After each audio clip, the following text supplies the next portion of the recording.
nakakahiya talaga yan. Sinadya talaga nilang babuyin ng bus ko, tapos binura na lang yung ebidensya para hindi sila mahuli. I'm sure, kung hindi si Tita Giselle, yung Jolux ni Lola ni Annalyn yung gumawa niyan. Ma, inisahan nila tayo. I cannot wait para matikman nila kung paano magalit ulit si Moira.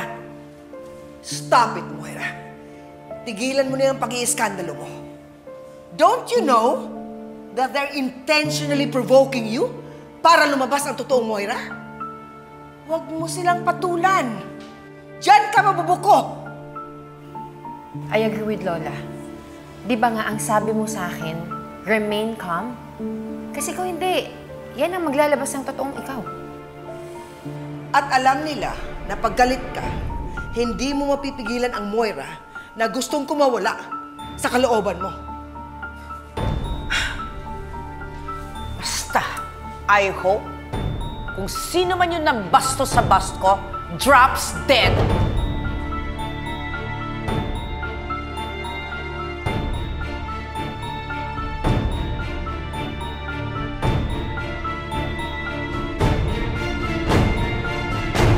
Ma'am Giselle, alam mo, ang galing-galing mo talaga kanina.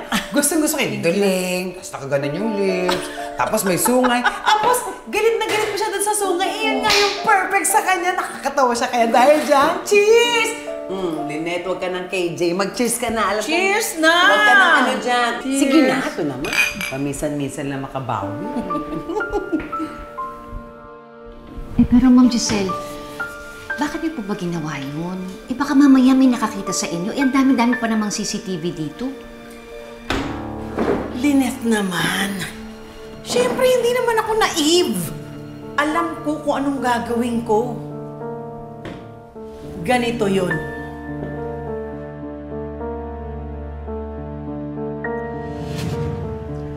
Bakit niyo po ito nagawa, Ma'am? Because I hate her. In fact, all of us hate her. Don't we? Oo nga po. Nung nabubuhay nga po yan, lagi niya akong pinapahiya at sinususpindi. Oh? Kaya nga dapat, burahin mo lahat ng mga video kung saan nakita ako. Okay? Sige po. Copy po, Ma'am Giselle. Thank you.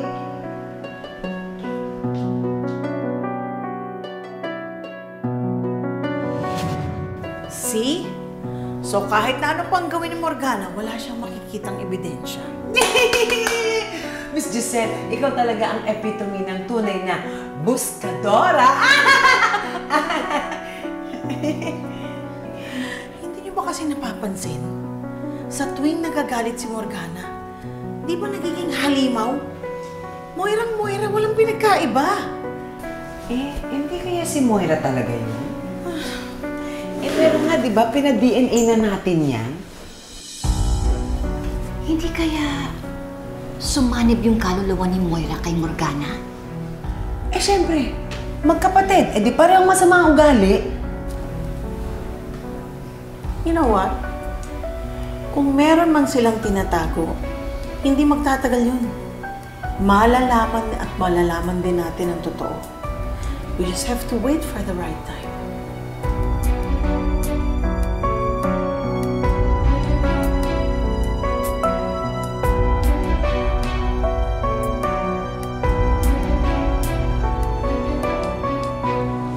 Wala na dun talaga yung estatwa ni Moira? Opo, wala na po. Di ko na po kanina nakita nung dumaan ako. Sayang! Hindi ako nakapagpa-picture. Kamukhang-kamukha pa nung kuhang-kuha yung mukha ni Moira dun eh. Si Moira talaga, di ba? Sayang! Sayang talaga. Pinagtatawanan mo ba ang ate ko? Oh! Madam, ikaw pala yan. Oo, pinagtatawanan ko nga siya.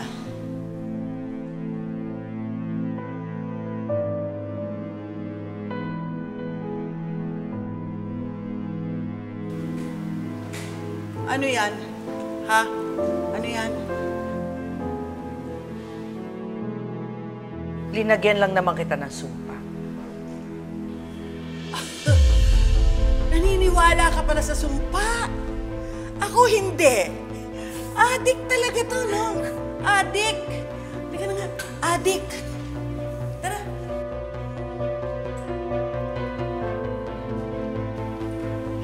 Madam, talaga bang nilagyan mo ng sumpa yung matandang yun? Ang galing. Marunong ka pala nun. Hindi. Ini-egret ko lang siya. Kasi masyadong masay na yung matandang yun. Pero madam, hindi kaya siya yung bumaboy dun sa rebulto ni Ma'am Moira?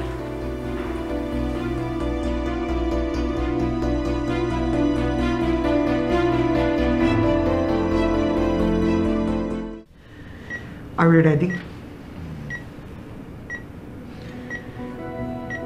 Are we ready?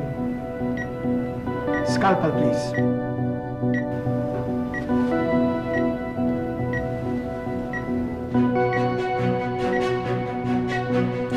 Cautery.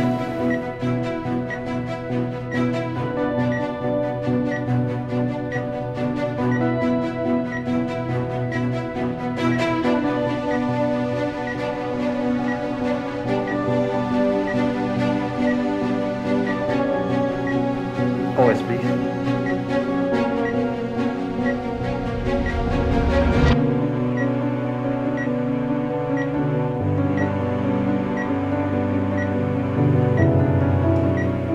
Retractors, please.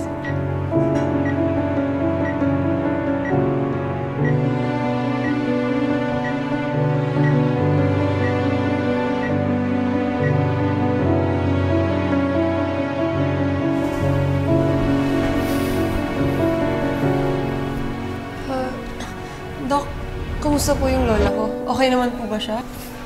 Well, the operation was a success.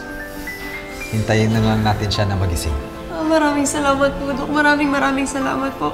Utang ko po yung buhay ng lola ko sa inyo.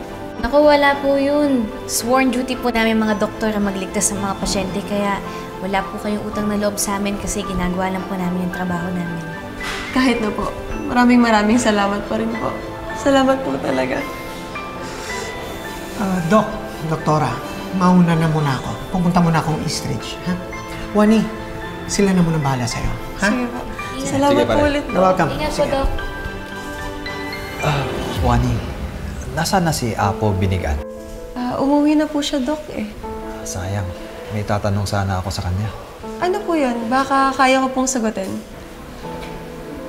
Tungkol sa sinabi niya kay Zoe na may dugo daw sa kamay. Anong ibig niya sabihin niya? Una po sa lahat po ng pangitain ni Apo, totoo. Yung tungkol naman po dun sa dugo sa kamay. Dok, pasensya po, hindi po kasi sapat yung kaalaman ko para ipaliwanag yun. Tanging si Apo lamang po yung makakapagsabi. Sige. Anyway, salamat. Sige po, una na po ako. Ayusin ko lang po yung gamit ng lola ko. Sige, mag-iingat ka. Sige po, salamat po.